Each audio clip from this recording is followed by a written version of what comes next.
Dune has a long history, doesn't it? I mean, the novel published in the mid-60s, the first attempts to film it in the early 70s. At one point, Ridley Scott and H.R. Geiger, who worked on Alien, were involved with the project. Has any of that, have any of those involvements filtered through into your film? No. In fact, when I started, working on Dune, I had no idea of its past history, and it sort of started, trickling into me after I'd been working for several months. So it was the idea, I think, is to try to tune into the material and be true to that material and let it speak to you, and try to get that material through all that it has to go through to get to the screen. And what is the essence of Dune? Well, Dune is a fantastic thing. To me, it's on the surface it's an adventure story, but it has so many other elements. I love films that take you into another world, and Dune has these 4 different worlds, yeah, and a chance to create 4 different worlds. It has a mystical side. It has like a chance to do these sort of dream visions. There's many things hiding under the surface in Dune, but on the surface, like I said, is this adventure happening. But there are lots of symbols and dreams and moods within this, and different textures, which I find really nifty.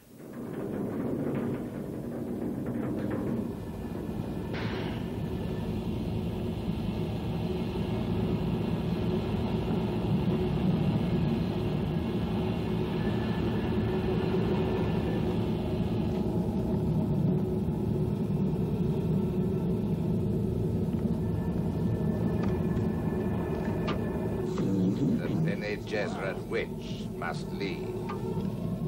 Leave us. Yes, my lord.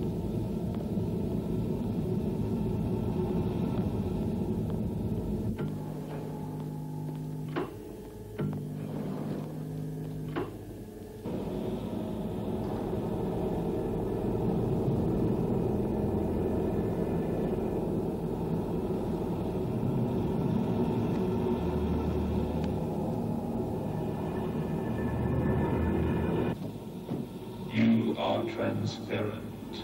I see many things. I see plans within plans. I see 2 great houses. House Atreides, House Harkonnen feuding. I see you behind it. Yes. Well, I'd like now, if I may, to welcome the producer of the film, who's also with us tonight, Raffaella de Laurentiis, to join us on stage. David, do you think you could swap seats with Raffaella? That would be great. Good evening.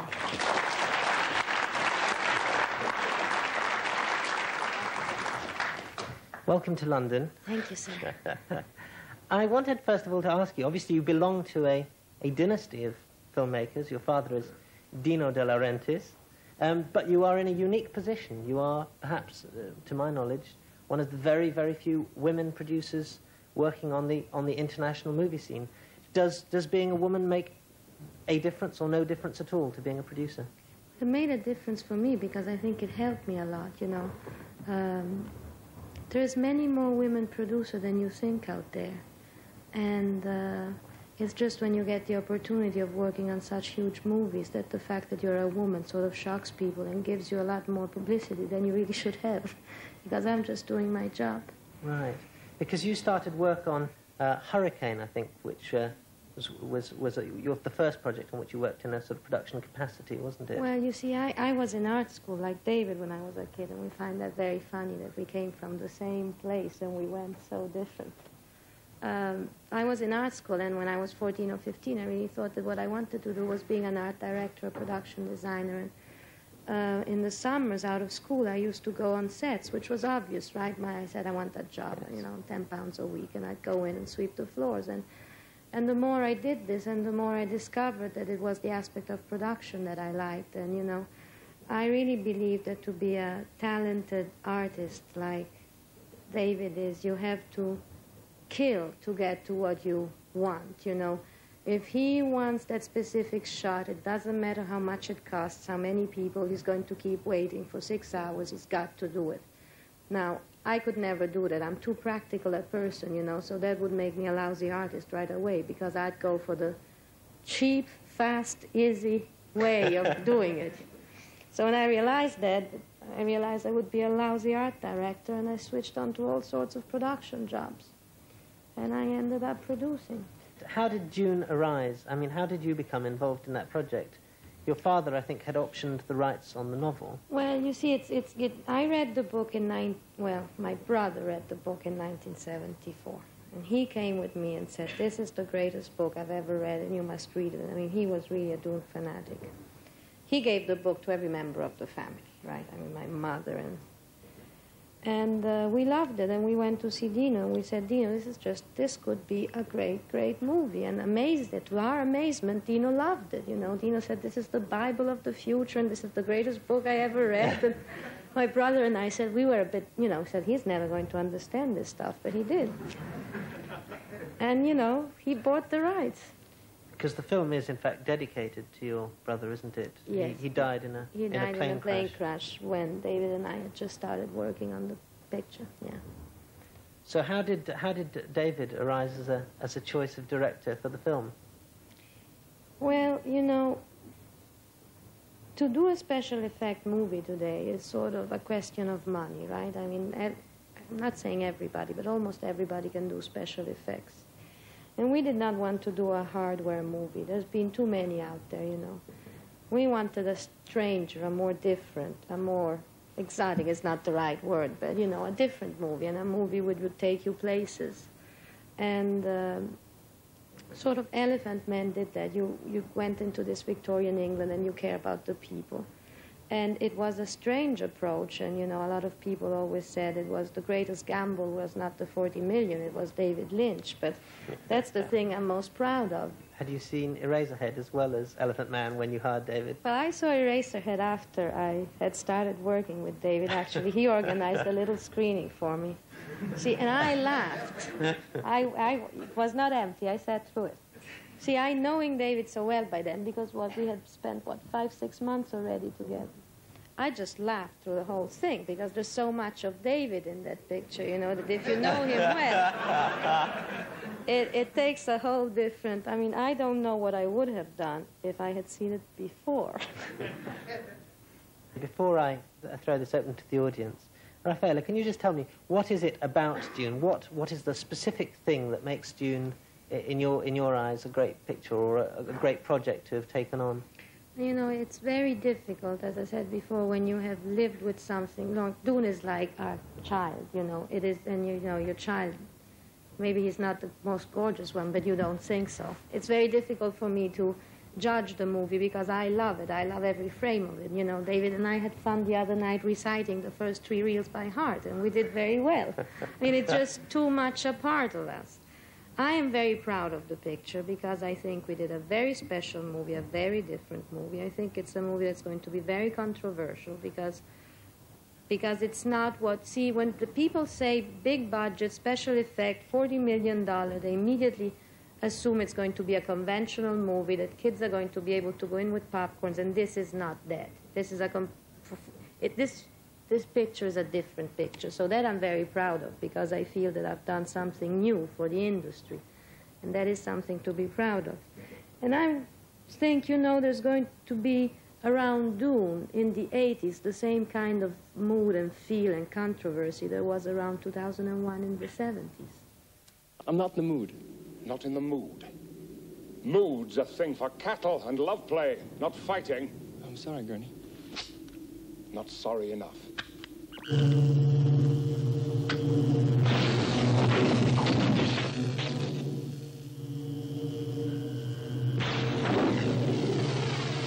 What's wrong with Gurney? He's not faking this. Now, guard yourself untrue.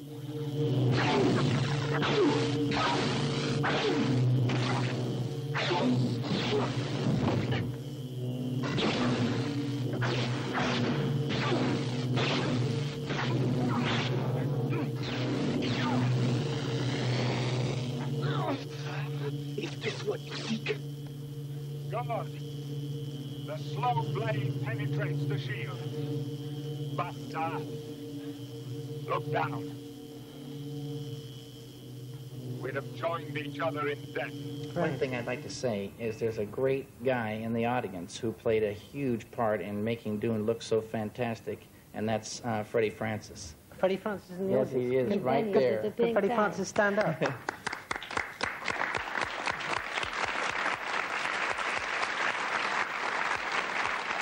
Freddie Francis, one should note, not just for Dune, but Elephant Man, of course, and the remarkable black and white photography on that film is his work. There's only one thing wrong with Freddie: he has no sense of humor. Right, I'd like to throw this open to the audience for questions. The guy in the middle there. Yes, please. Mr. Lynch, how did you decide on the choice for the guy to play the lead role in Eraserhead? Carl McClellan. You know, Yeah, did you have him in mind all the time? In Eraserhead? Yeah. A friend of mine at the American Film Institute told me about Jack and said that before I cast the picture I should meet him. And he came for an interview, and it was one of the worst interviews I'd ever had. Jack was really down on strange student pictures, he said. And he didn't know whether he wanted to be, bothered with it. And he was, moaning and groaning about this and that. And so I said, well, thanks a million for coming in, Jack. And so we walked out together, and he passed, we didn't know it was my car, but he passed my Volkswagen, and I had a roof rack on my car. There was a 4-foot by 8-foot rack, because on my paper route I would find wood and sometimes and strap it to it. And so he said, oh, man, that's a nifty roof rack. I wonder whose that is. And I said, it's mine. And he says, you're kidding me. And so, in a way, this roof rack sort of sealed the deal. Yes, we've got a question just down here in the front. First of all, I've heard that for the Elephant Man you had to have film specially made because there wasn't good enough quality black and white film. Is that true?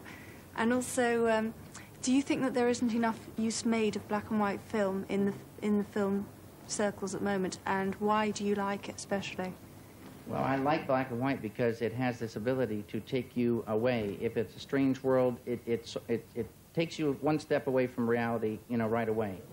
And or if you're going back in time, it has this, a fantastic way of letting you, go back.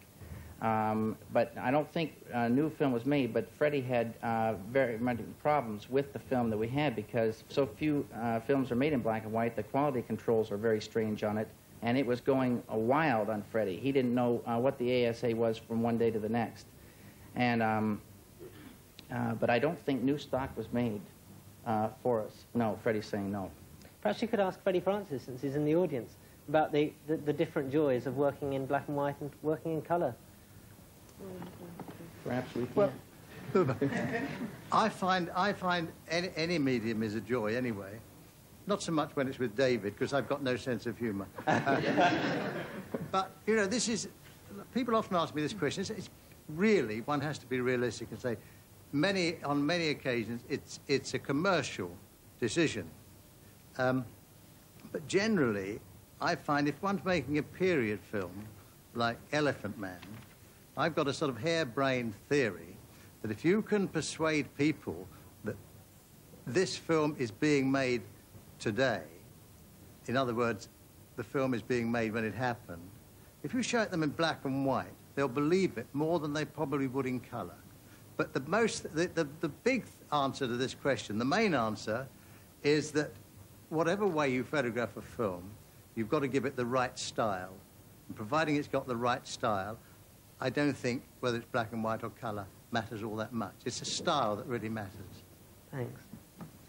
Right, another question. It could be said that Eraserhead and The Elephant Man both deal with a person or maybe even a baby with physical deformity, and it sounds that Ronnie Rocket is as well. Is that a coincidence, or does it have a special fascination for you? I don't know. I think I think that I love this idea that we're sort of twisted beings going about in darkness, doing strange things, bumping around and in confusion. But it seems to there's to me, there's got to be some light somewhere in the darkness, but until you find it, it's a very absurd, strange world, and this twisted thing has a lot to do with that. I love flesh too, but flesh, just beautiful flesh. Everybody loves this texture, but sometimes flesh in other forms also is very beautiful. Such as? Such as the Elephant Man, really, or just maybe sores. Like the running joke with the Baron Harkonnen in Dune, right, whose face is a mass of suppurating sores. Yeah, as soon as you put a name to it, it stops you really from seeing it as an interesting texture. But if you just saw it in an abstract way, nature is so fantastic because so many things you stop looking at because you know exactly what it is. But if you were to look at it and not know what it was, it would be a fantastic thrill. There's many medical books that have a thrill on every page. But, you realize I lived with this guy for 4 years reading this picture? You have to curb your own artistic desires and wishes in making Dune, as say compared to Eraserhead, where you could indulge yourself with blood flowing everywhere and so forth. I was handcuffed. You were handcuffed. No, I had to.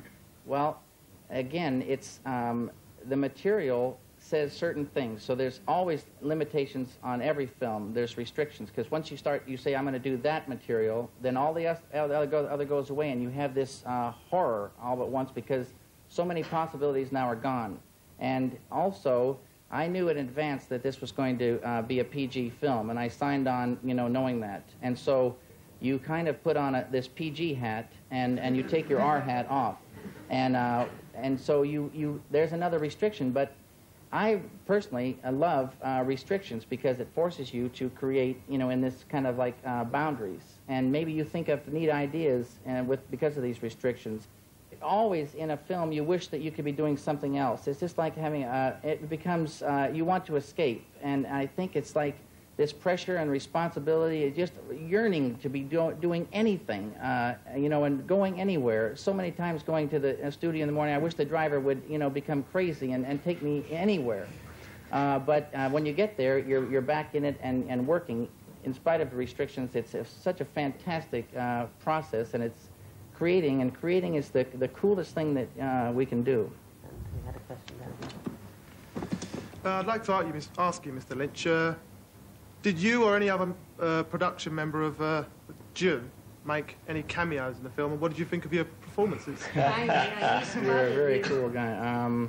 That's the worst performance in the picture, I guarantee. Who persuaded you into it, David? I don't know how it happened. I know. That's the one scene I refused to. I saw the dailies on that, and then I gave it to Tony Gibbs and said, "See what you can do." I'm surprised I'm in the picture as much as I am. Well, did you enjoy the scene? At least playing the navigator on the mining machine. I enjoyed it. So I didn't enjoy the experience of doing it, but I enjoyed it in a way because really for the first time I felt what it must be like to face those cameras and to